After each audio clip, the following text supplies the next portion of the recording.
અમારી શાળામાં બાળ મેળો હતો તો અમે હાઇડ્રોલિક પુલ બનાવ્યો છે. અમે બધા દોસ્તોએ મળીને આ હાઇડ્રોલિક પુલ તૈયાર કર્યો છે. તો આ અમે કેવી રીતે તૈયાર કરે એ હું તમને સમજ આપું. સૌપ્રથમ અમે એક મોટું ખોખું લાવ્યા. તેને અમે લંબચોરસ ભાગમાં કટિંગ કરી અને તેની આજુબાજુ પાળી કરી દીધી.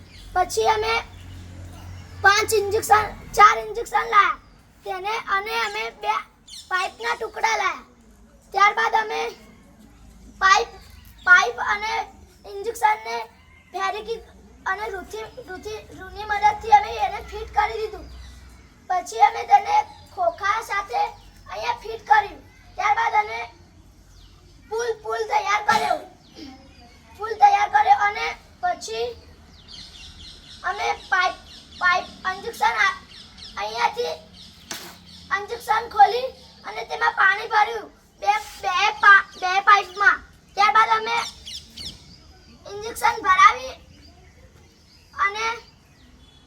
દીધું તો આ તૈયાર થઈ ગયું. ત્યારબાદ અમે નદી બનાવી. નદીમાં હોડીઓ હતી. જ્યારે આ હોડી પુલના નીચેથી પસાર થતી હોય ત્યારે પુલ ઊંચો થાય છે અને હોડી સરળતાથી પાર કરી લે છે. ત્યારબાદ પુલ પાછો નીચો થઈ જાય છે.